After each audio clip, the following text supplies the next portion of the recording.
Comment vas-tu, ma chérie? Et toi? Ça va. Quand tu vois, j'ai pris ma retraite. L'ancienne maire de Saint-André. Voilà.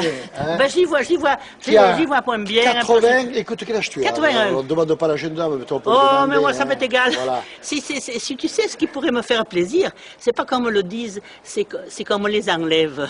Il y a de Montbrison sur l'Est. Quand on va vers Tolignan, là, il y a un embranchement, il y a un endroit, il y a écrit Montbrison sur l'Est. Ben, il y a un garage au bord de la route. Et ben, c'est son frère, le garagiste. Ah, d'accord. Oui, c'est la famille Besson est de là.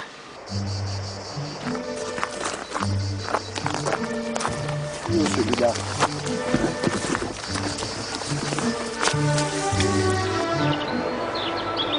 Je suis élu depuis plus d'un quart de siècle, j'ai 53 ans.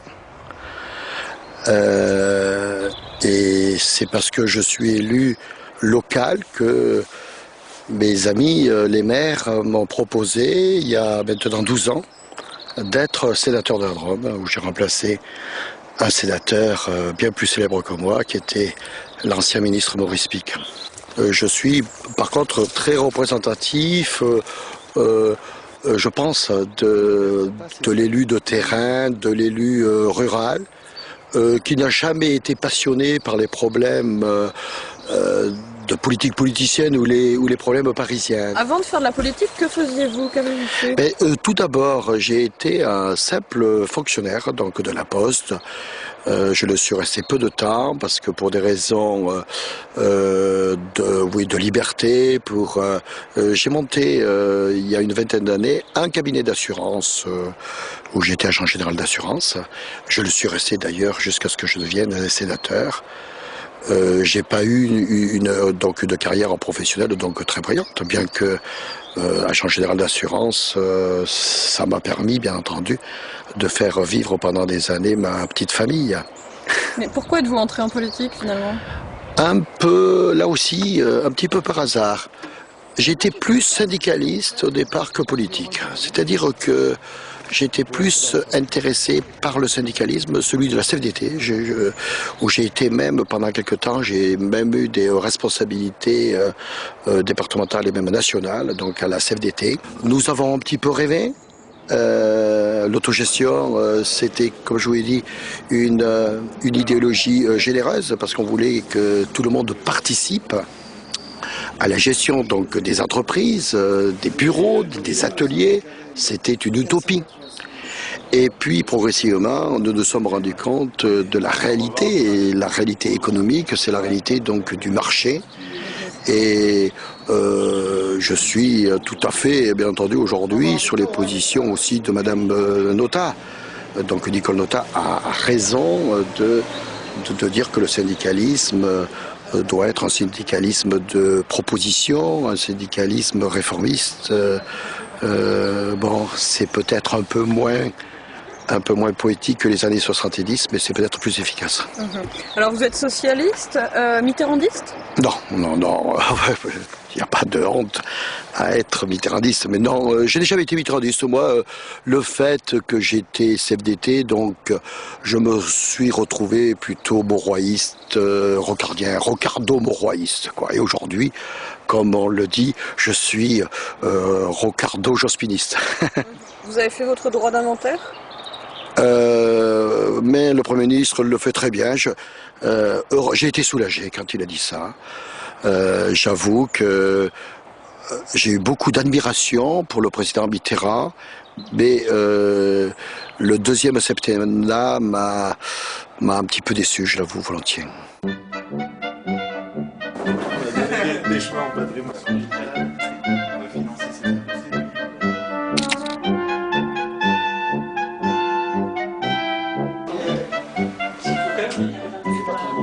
C'est vraiment la réunion annuelle de terrain, reprendre contact avec les maires, et à travers les maires bien sûr, donc tous les élus.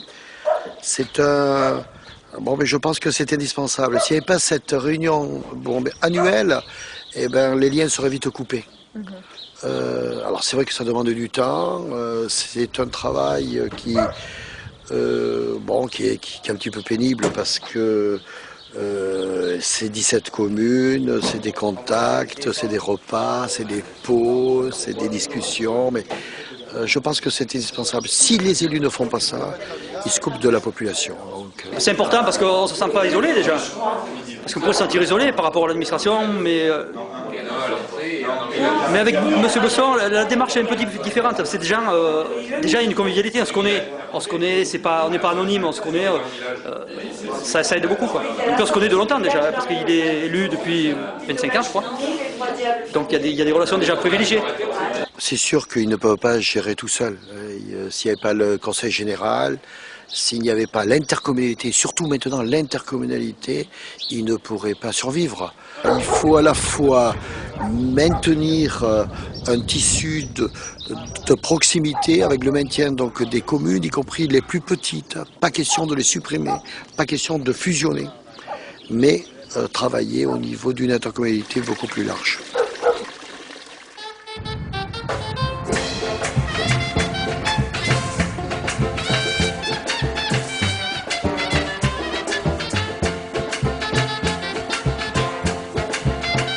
Alors la Drôme, c'est un département, vu de Paris, on dirait que c'est la vallée du Rhône, un lieu de passage avec l'autoroute, avec le TGV. En fait, la Drôme, ce n'est pas ça, c'est qu'une partie de la Drôme, la partie urbaine, qui est industrielle, avec Valence, Romans, Montélimar, le site nucléaire du Haut-Tricastin, qui est certainement le premier site nucléaire d'Europe. Un des sites nucléaires d'ailleurs peut-être les plus importants du monde. Mais ce n'est pas que ça, c'est aussi à l'est de la Drôme, un pays de collines, de montagnes sèches.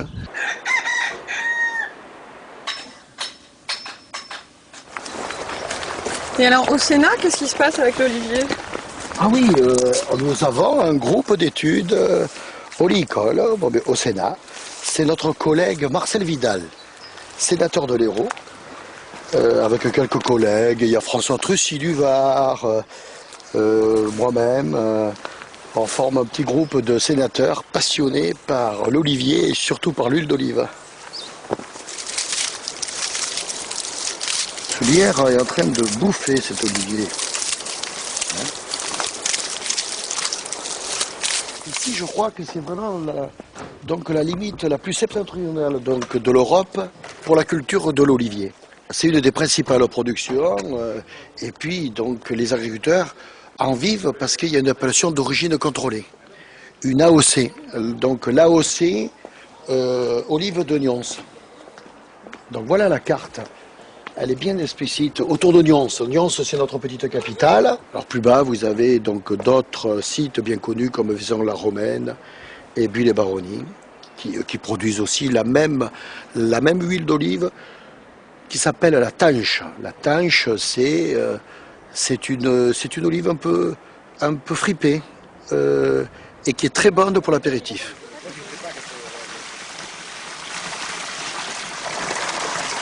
J'ai trouvé un artisan qui m'a refait ça. L'eau chez nous, en Provence, c'est quelque chose de sacré. Le soleil est d'abord sacré, mais l'eau est très importante, donc elle est rare. Elle mérite d'être maîtrisée et chaque captage doit être protégé. Donc il y a depuis des années une politique autour de l'eau. Dessus, je crois que c'est depuis 1401. Non, c'est plus ancien. Le tourisme maintenant, ce n'est pas que du folklore, ce n'est pas que le loisir, c'est une véritable industrie. Et dans la Drôme, dans notre département, le tourisme, c'est certainement, après l'industrie, certainement un chiffre d'affaires avant l'agriculture, le deuxième secteur économique.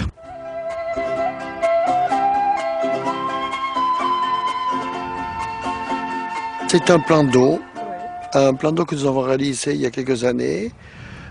Dans cette zone des Préalpes sèches, ça a été très difficile parce qu'il y avait beaucoup d'opposition, un certain nombre d'associations écologistes ou prétendues telles ont manifesté contre la réalisation donc, de ce plan d'eau. Il ne faut pas se voiler la face, je crois que le tourisme, quoi qu'on puisse en dire, c'est quand même un élément vital pour le développement de notre vallée en général, de la Drôme, puisque je crois que c'est la première activité économique du département. Et je crois qu'il faut essayer d'y contribuer, et chacun à son niveau. Ce projet-là, cette réalisation en fait partie.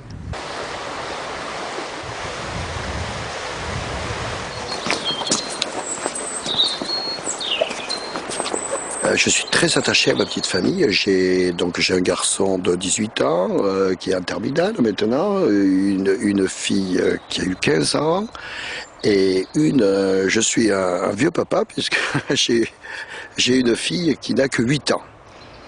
Et ça m'occupe beaucoup et c'est entre nous, c'est quand même plus important que la politique. Enfin, je crois.